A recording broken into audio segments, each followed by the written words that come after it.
Laynie and welcome to my channel.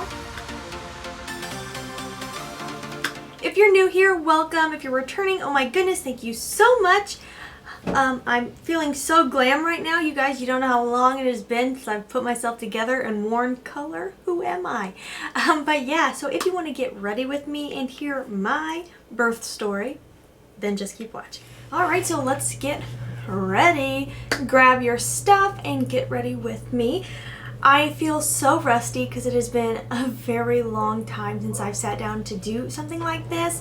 I pre-filmed a bunch of stuff before my daughter arrived into the world, and so I think I haven't filmed a video in probably, it's a solid 2 months, maybe getting even past 2 months, honestly. I do have a new product here that I want to try that I'm really excited to give a go. This is the L'Oreal Skin Paradise. I don't think I'm going to really dive into the products besides this one. I'll try to leave everything down below. I'm going to have to learn how to edit a lot faster and make things a little more concise because I don't have much time anymore. I'm going to use this pretty fresh primer because I'm really not sure what kind of primer would work with a water-infused tinted moisturizer. I really don't love this primer, I will be real with you guys. I've been wanting to do a bold pink eye ever since I had my daughter, so that's what we're gonna do today. So my daughter arrived in February. I'm just gonna be real with you guys. Things did not go how I would have liked. I don't want to say how I planned because I really had no plan other than get her into the world safely. I had a birth plan written down and then I deleted it because I was like, you know what? How can you really have a plan on bringing the baby into the world? I just feel like it's going to happen how it's going to happen. But do I wish mine happened a little differently? Yes, I do. If you are nervous about having a child, this may not be the video for you because I don't feel like my experience was wonderful. I find my experience a little traumatizing. So just a little warning there. How it all happened. I went into my regular doctor's appointment because I was 2 days past my due date and I had to do the baby stress test, which I had never done before. My OB only does them once you are past your due date. I don't know if everybody's is like that. So anyway, so I was there for that and I was getting a little anxious doing it because I felt like she was moving less. So you lay on a table, they strap you up, and you have to click a button every time you think you feel the baby move. Well, I just felt like she wasn't moving as much as she usually does, so then I was getting a little anxious, a little worried, and they also had a blood pressure cuff on me. Now, I had no blood pressure issues at all in my pregnancy. Like every time I went in, everything looked good. All of my labs always came back good. I had a wonderful pregnancy, and what's funny is I kept kind of thinking, I didn't really say this to anyone, but I kept thinking to myself, my pregnancy has gone too well. I didn't have morning sickness. I didn't have any real discomforts. I felt good, literally, at 9 months. Like, I felt fine. So I was like, I feel like something's gonna go wrong when it comes to the actually getting everything into the world. So anyway, so I'm laying there on the table. I'm getting a little anxious. I have suffered from anxiety probably most of my life, and definitely my adult life. I was getting a little anxious and all of a sudden the alarm starts going off on the blood pressure machine and I'm like, I look at my husband, I'm like, what the heck is that? And this nurse comes in and goes, oh, wow, your blood pressure is really high. I'm like, oh, okay. What's that mean? You know, hadn't had any blood pressure issues up to this point. So my doctor comes in and he says to me, he's like, I am going to send you to the hospital for monitoring. Your blood pressure is pretty high. I'm like, okay. So I go there, they set me up onto the blood pressure cuff reader. I think it goes off like every 15 minutes. And I think my numbers did come down at that point to at least a level where the alarm on the blood pressure cuff wasn't going off. But my doctor said, your blood pressure is still high and you're past your due date, so I think at this point we should just go ahead and induce you. And I was like, that's fine, I'm past my due date. I'm ready to get the show on the road. So they told me they were going to insert a pill in my cervix a little later in the day, and I think they did that about 5 o'clock. And apparently I was already having contractions on my own and I didn't realize it, but the machine was picking up my contractions. So after the pill, I labored basically on my own. I didn't have any Pitocin or anything like that. And I did text my husband's aunt, who is a nurse practitioner at an OB office, and told her what was going on. And she goes, I just want to tell you, you're probably in for the long haul, because at that point I wasn't dilated at all. Not even to a 1, nothing. So I labored, had contractions. I don't know if labored is the right word. I wasn't pushing or anything like that. But anyway, so I had the pill inserted in my cervix, and things progressed basically on their own. And I thought things were going pretty well. Honestly, I felt like up until this point, my contractions were totally bearable. I mean, they got my attention. I knew they were happening, but it wasn't like the horror story I imagined when it comes to contractions. So this all continued until about probably 4 in the morning. And at 4 in the morning, I was only at a 4. So they put the pill in at 5 p.m. By 4 a.m. the next day, I was only at a 4. But the kicker with the 4 was that was the magic number where my OB said you can get an epidural, and that was at the point they were going to start me on Pitocin. Now, I have heard Pitocin makes your contractions terrible. So I was like, oh, I'm not wanting to risk that without an epidural. So they call the woman in who does the epidural. Apparently I have scoliosis. I did not know this, and if you've had an epidural, you know what it's like. I was having pretty good contractions. Again, I really thought they were bearable. If I wasn't about to start Pitocin, I would have held off till longer to do the epidural, because they were totally bearable. They were uncomfortable. Yes, they got my attention. Some of them I really had to breathe through, but at this point they were still very manageable. If it wasn't for the upcoming Pitocin, I would have waited. So anyways, I'm having contractions. You gotta sit all crunched forward real weird, which is very difficult when you have this big 9-month belly and a baby in there. After 3 attempts, she still couldn't get it. And now this takes a while, because you have to like sit real still, and they have to pause for your contractions. It's a whole thing. And getting the epidural is not painless. Like, you feel it. It's not what I would call fun. So after the 3rd one, I was getting frustrated. And I felt bad for the woman doing the epidural, because I think she felt really bad. And she looked at me and she was like, I've never had this happen before, but I cannot get your epidural. And she's like, and I don't want to try again. And I was like, I don't want you to try again either. Like, 3 times is enough. Like, can we get somebody else up in here? So she did call in a gentleman who just got hired there, and he hadn't even moved into his home yet. He was staying at a hotel nearby. So he arrives, I think they called him at like 5 in the morning. He gets there about 5:30 in the morning. He had a very thick accent. I don't know where he's from, but he had a very thick accent, and he had a very take charge attitude, which in that moment I appreciated. He came right over. He heard that they'd failed 3 times. I don't think he was real impressed with that. He looks at my back. He's like, has anyone ever told you you have scoliosis? I was like, no. He's like, yes, your spine curves a little to the left. And he goes in there, he does his thing, and he gets the epidural first time. And he was like telling the other anesthesiologist who's doing the epidural how to do it when someone has scoliosis. I think he was a little frustrated that she wasn't able to get it, and it was a whole thing. But I really appreciate that he came in the middle, early morning. I want to say middle of the night, but 5:30 in the morning. That's morning for some people. Usually I'm still sleeping. I'm so thankful he came in and that he was able to get it, because I was getting nervous that I was like, oh my gosh, like, if they can't get this, I'm going to have a baby without an epidural. And that does not sound like fun to me. They got the epidural, and at my hospital, I think some might vary on this, I had to get a catheter. That is not that much fun, but at least with the epidural, you don't feel it going in. So they get me all situated in the bed. I've got my catheter, I've got my epidural. The one thing they did tell me is if you hit the button too much to give you the painkiller, it can become less effective over time. So I was like, unless I could not stand the contraction I was having, I was trying not to click the button. Like, I was like, no, I want to make sure this works for go time. Like, that's what I care about. The gentleman who did my epidural did tell me, he said, now that since your spine is curved, I had to put your epidural in at an angle, so some areas may not be as effective. And there was this one area of my lower back that it really wasn't working in, and I kept feeling steady contractions and a lot of pain and pressure in that one spot. It was still bearable. It wasn't fun, but I would put it in the bearable category. Fast forward until like 8 o'clock that night. I was at 9 centimeters by about 8 o'clock that night, but I had been at 9 centimeters for hours and hours. And every time they would come in and check me, which by the way, the cervical check is like the worst part of it all. I'm not kidding. I swear they were trying to reach my throat when they were checking to see where the baby's head was at. And they kept telling me that her head wasn't coming far enough down. And so at 8 o'clock, I was still at a 9. This is 8 p.m.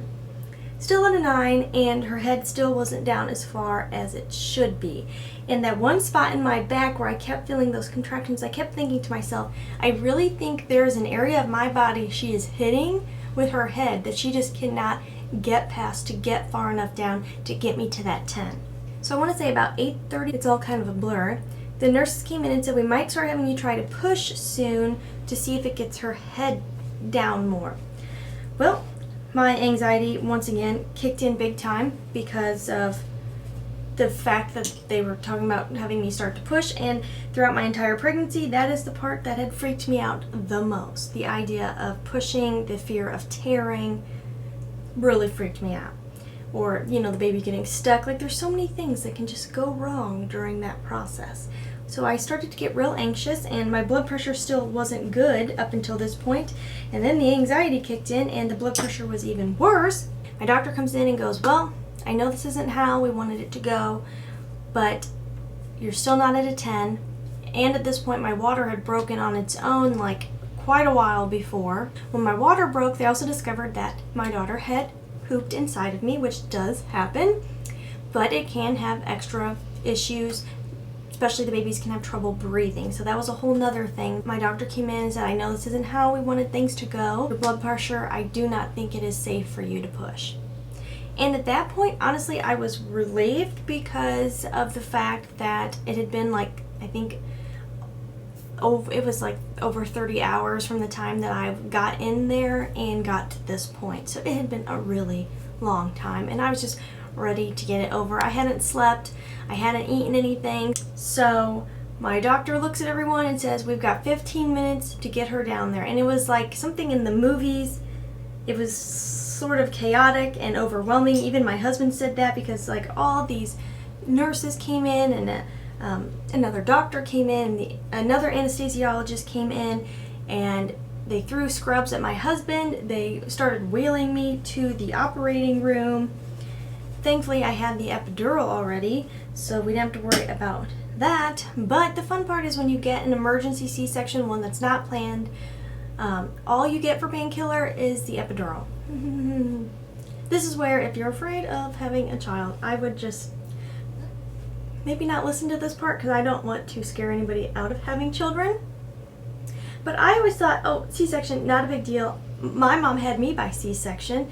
But sadly, my mom passed away when I was young enough. I never got a chance to really ask her, like, how'd it go for you, you know? And I've heard a lot of people say, oh, I had a C-section and not really a big deal. Maybe theirs was scheduled. I don't know. Maybe it was because of my scoliosis and the one area of my back. The medicine wasn't really affecting the pain level. Maybe it was just I have a weird tolerance to pain medicine, but I felt like my epidural handled very little of the pain of a C-section. Like, they told me as they were getting ready to start things, so like, you're going to feel some pressure. Pressure? If you've had a C-section, scheduled or unscheduled, let me know. Did you think it felt like pressure?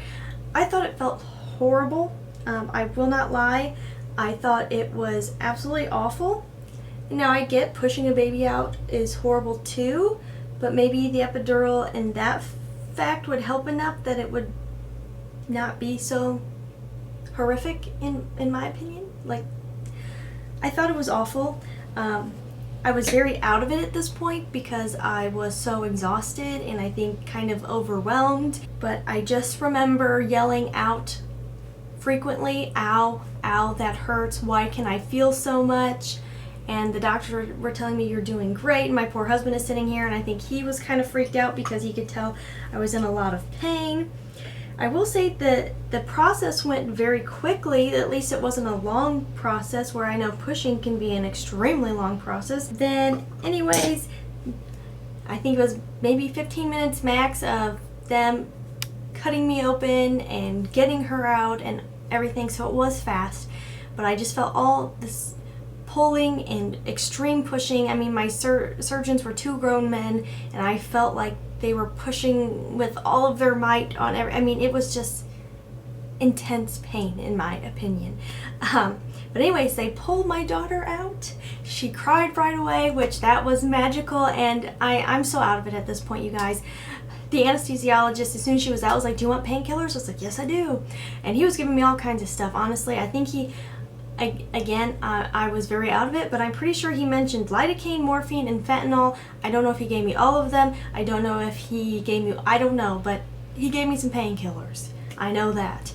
And so I'm even more loopy as the medicine's kicking in, and then they're moving her over to the station to check her, to make sure she's breathing okay and everything's going okay. And I remember looking at her and thinking, oh my gosh, she's huge. Because she was 7 pounds, 13 ounces, but that little girl was working so hard to get out. Even my doctor looked at her and goes, and that's why she wouldn't come out, because her head was so big. She was trying so hard. He goes, she was trying so hard to get out of there. Her head was so elongated, like she was working with all of her might to get out the proper way. Her head was so elongated. She was swollen up and a little bruised from trying to get out of there. She just would not fit. And but I just remember looking at her and thinking, she's huge. She just looked so big to me in that moment. Like, I'm thinking, how in the world did she fit in there? Because a lot of people kept telling me I wasn't very big for being 9 months pregnant. So I'm like looking at her like, wow, she's massive. I will say I was so out of it.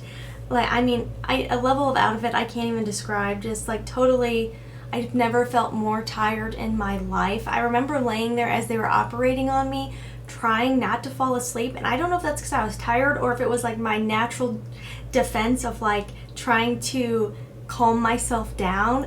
But I remember saying to the doctors, I feel like I could fall asleep. Can I fall asleep? And my doctor was like, you'll miss your daughter being born. And then all I could think in my head is like of war movies where when someone's been shot, they're like, stay awake, don't fall asleep. So in my head, I'm like, oh my God, don't fall asleep. If you fall asleep, you're gonna die right here on this table. I know that's dramatic, but literally that is what's going through my head. That just, don't fall asleep. Like, I thought I wouldn't make it out of the surgery if I fell asleep. I hear her cry, and I will say that was one of the most magical things I've probably ever experienced. It was like this instant feeling of relief. They brought her over to me, they placed her on my chest, and I just remember being so afraid that I was going to drop her because I was just so out of it. So like, I could see the silver lining in a lot of it, but here's where my fun begins. I have severe medical anxiety. I always have. Do you watch Raw Beauty Christie and how she talks about it? That medical anxiety has always been my kryptonite. I know it's because of seeing my mom go through cancer and passing away from colon cancer when I was a child, and it just left me with this severe medical anxiety. I've never had health problems in my life, but my gosh, do I worry about them. Yes. Like, it's not good. And it goes in spurts. I feel like anxiety does for a lot of people, where I'll do really good for, maybe even a couple years. But then it'll like come out of nowhere, and then I'm panicked about any little ache or pain or stomach ache or, anything. So never having an actual medical problem, and you have anxiety already about medical stuff, when you have a real medical problem, it becomes hard to deal with. I won't lie to you guys. I have not been the best over the last couple months since my daughter was born. So, from a lot of people, the high blood pressure goes away with delivery. Mine did not. I don't know what my numbers were after having her, but I know that it was high enough that I had to be put on a magnesium IV, which is not fun. If you've experienced it, you know. Maybe it's different for everybody, but I thought it was terrible. The magnesium, I think, helps like bring your, I don't know exactly medical stuff. I just know that I was given it to prevent seizures because of my blood pressure being so high. Because you have preeclampsia, and then you have eclampsia, which is where you're having seizures from it, I believe, and then you have HELP, which is the third stage where it's very severe and your liver can get like out of whack with your liver count, which can then, sorry, I think the dishwasher I believe is going. Your liver count can get out of whack, and then your platelets can go down and you can hemorrhage. This actually runs in my family. I didn't think I would end up with preeclampsia, but it does run in my family. My aunt had preeclampsia, but hers actually developed severe enough with her last child that she ended up hemorrhaging severely and had to have like 7 pints of blood, and it was very, very, very bad. My mom had preeclampsia with me. She had the severe swelling. You retain a lot of water, which is weird because, again, I didn't retain any water pre-delivery. Nothing weird enough or extreme enough where they thought anything was wrong. Like, I didn't have that extreme swelling like people are used to seeing with this condition. We had really no red flags to know this was going to happen. And so anyways, it does run in my family. And they put me on this magnesium because of my blood pressure to prevent me from having seizures. And it's not a fun medicine to be on. It really makes you feel extremely weird. At least it did me.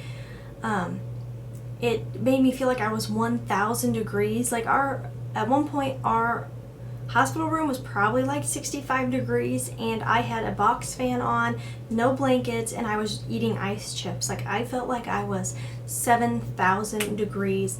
It made me feel really like out of it. Like, my eyes felt so heavy and everything felt kind of blurry. I guess it like relaxes all the soft tissue in your body, so you're not allowed to get out of bed. So I still had to have the catheter, and they would check my blood pressure every 15 minutes after I had her. And let me tell you, that's not fun because my blood pressure was really high, so this alarm kept going off like every 15 minutes. And finally I looked at the nurse and I was like, look, I know my blood pressure's high.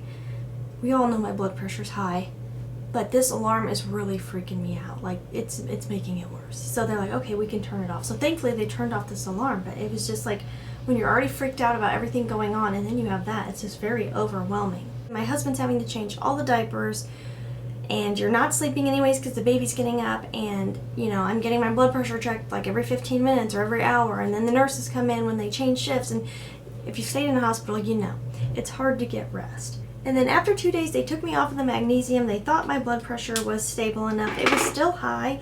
I kept feeling like, truthfully, like my gut was telling me something's not right still, but they kept saying, oh no, your blood pressure numbers are stable enough. I think I was still in the high 140s at this point. On the third day, they're like, we're going to, you know, take you off the magnesium for 24 hours, see how you do, just on your blood pressure medicine, and then you'll get to go home. Well, that third day, my numbers stayed stable, and they sent me home the third day, and I just had this feeling that I was not ready to be sent home. Anyway, so they sent me home, and they told me I should buy a blood pressure monitor for home. Never done this before, you know, so we buy one at Walgreens. This light one is a little tan for me, but I tried the fair one and it was too light. I'd rather be a little darker as long as this doesn't oxidize. I'm so sorry. Our dishwasher's running. So they send me home, and I've got this blood pressure cuff that I really know nothing about, and it wasn't that expensive, so I kind of think it's just a cheap piece of crap.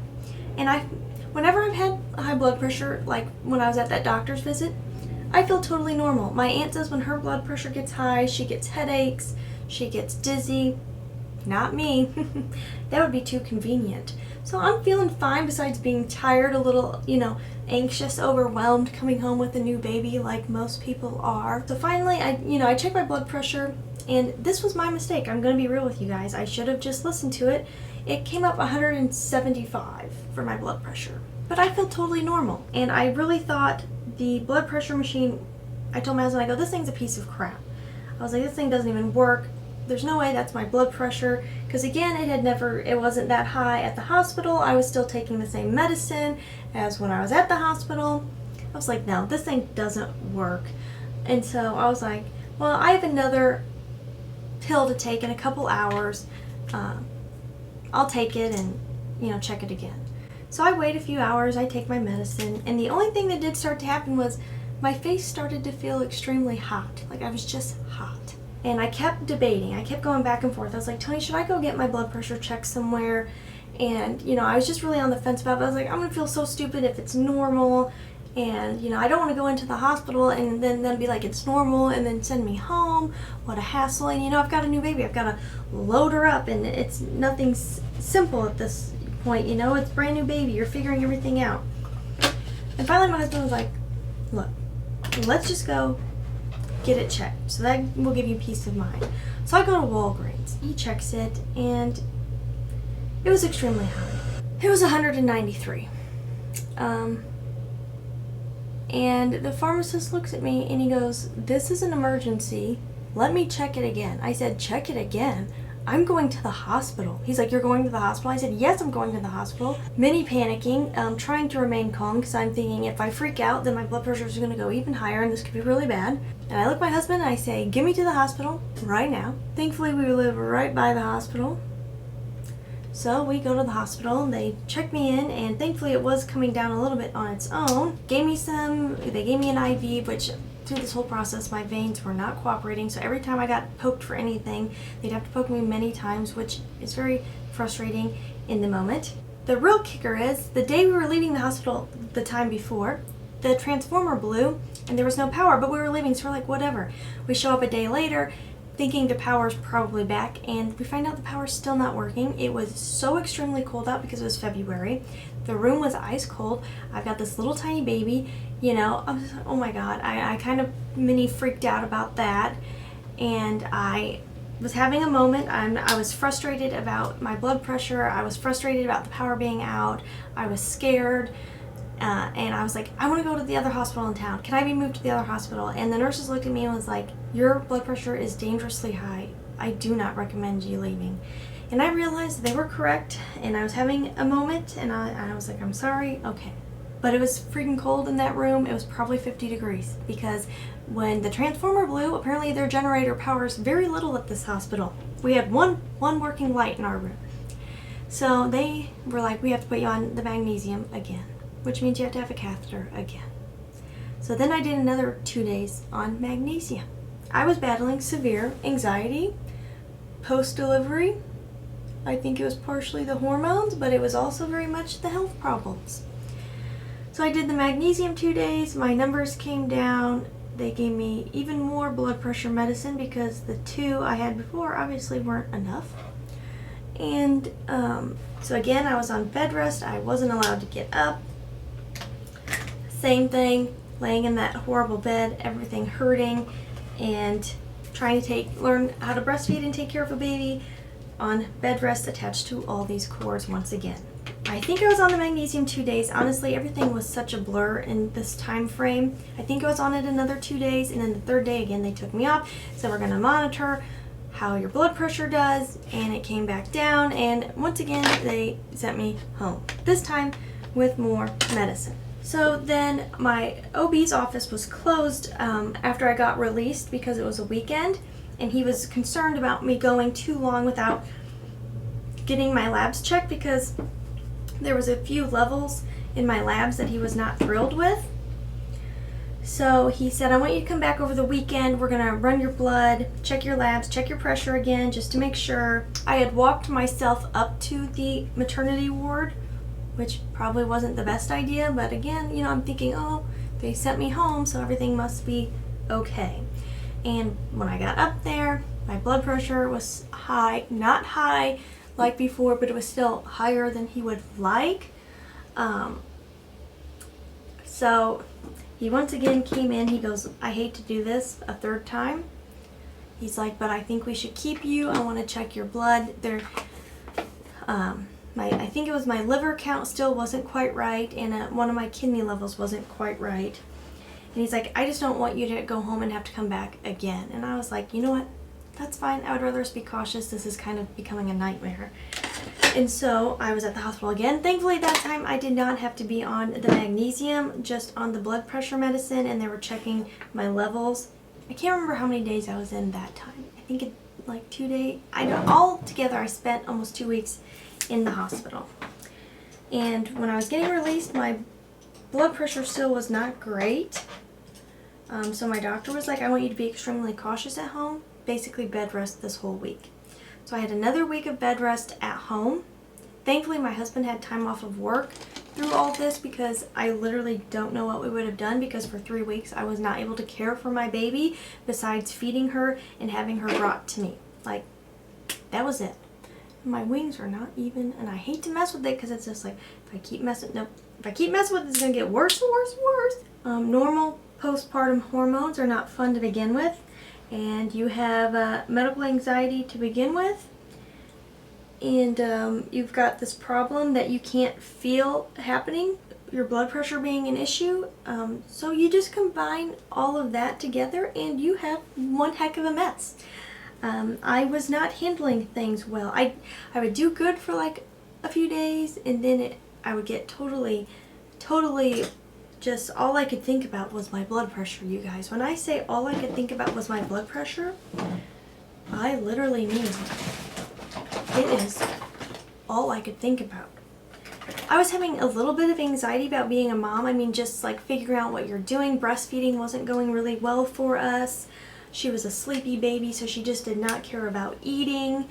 You know, you're not sleeping, and plus I'm trying to heal from a C-section. I'm having this blood pressure issue. I'm exhausted. So it's a rough combo at first. It's a lot. And we had Tony's family offering to help us out, but literally every time they would offer, because they don't live near us, I would end up back in the hospital. And then by the time I actually got home, Tony was still off work, so I was doing okay at first. When my husband was off work, I was okay. He had another week after I was off bed rest that he was home. I was doing okay mentally. Then my husband goes back to work, and it's a shit show, you guys. I won't lie. I'm not a crier, and all I wanted to do was cry. Like, all the time. All the time. I called my dad several times just crying. I was like, I don't know what's wrong with me. I can't stop crying. I feel miserable.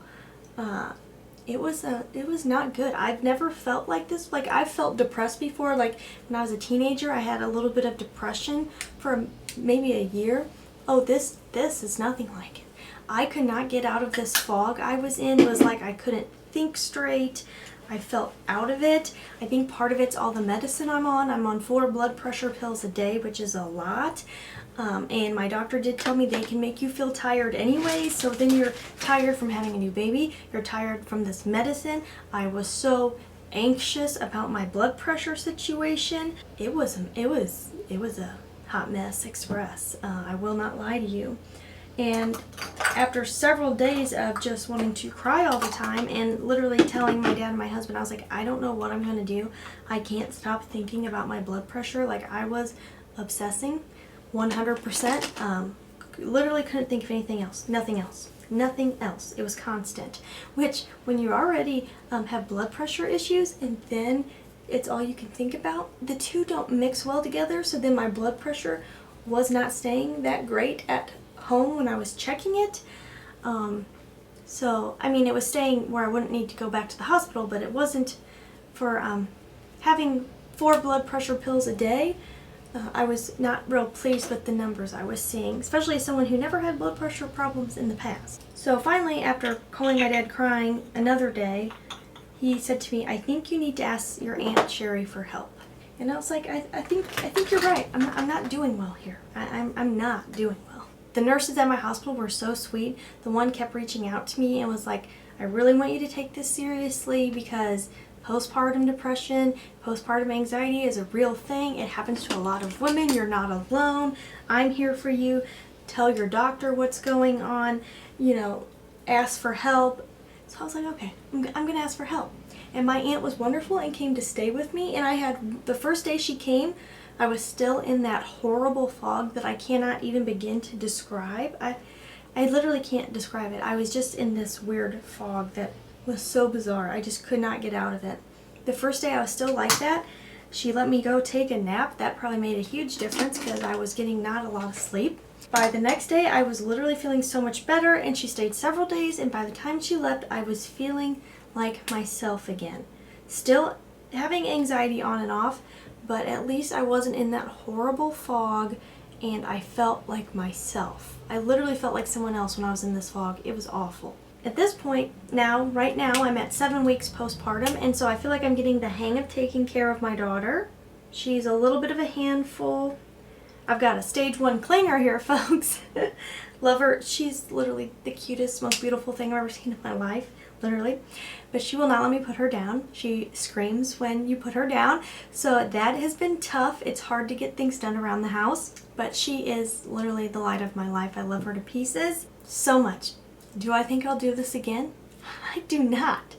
I really want her to have a sibling. We would definitely consider adopting down the road, but I don't think I could live through another preeclampsia experience. I'm still not fully healed yet. I am still on 4 freaking blood pressure pills a day. But at least now my doctor has approved me to get out and go for walks. So I'm starting with walking. Again, I'm trying to be cautious. I'm not trying to overdo it. I do not want to go back to the hospital. I do not want to be on magnesium ever again. The tricky thing is I'm trying to breastfeed. My supply is extremely low, extremely low. I think it was just the stress of everything that happened. And some people just don't have a big supply, so I don't know what it is. But I love the little bit that I'm able to give her every day, and I love the bonding experience from it. But it really limits the medicines I can take for my blood pressure, and that's one of the reasons I'm on 4, because the 2 medicines I'm on are the 2 approved for breastfeeding. And my doctor did say to me when I'm done breastfeeding, he'll have more options for me. I probably won't have to be on so many pills. It's really a pain being on these pills. I feel like there are side effects that I am not loving from them at all. There are side effects and it stinks, but it's better than having uncontrolled high blood pressure, which is true. But it's not fun. And taking 4 a day is such a pain because I start my first one at 6:30 in the morning, and when the baby's getting you up and she is asleep, and then you have to get up to take your pill, and then your alarm wakes her up, and all you want to do is just get a little extra sleep. Well, speaking of, it's about time for me to take my medicine. So I take my first one at 6:30 in the morning, I take another one at 10, another one at 2, another one at 6:30. Still checking my blood pressure every day, many times a day. Less than I was though, you guys. I was checking my blood pressure way too much. When I go to my doctor's office, the anxiety kicks in about checking my blood pressure because I'm scared of what the number's going to be, and then of course it's higher. White coat syndrome is a real thing, so that is a real bummer because when I get there I'm just like, please let it be a good number, please let it be a good number, and then my anxiety kicks in and it's not a good number, and then I get sad and down about it not being a good number. It's just like a vicious cycle right now. But my numbers at home are doing a lot better. The walks I feel like are really helping me overall. I do have to see a kidney specialist this month. So I'm wondering what they're going to tell me about one of my levels that hasn't come back to normal yet. My regular doctor's not super concerned with it because it's not super elevated, but he is curious about what they're going to tell me. Kidney specialists also specialize in blood pressure. Apparently your kidneys handle your blood pressure. I'm learning all this. I didn't know anything about blood pressure.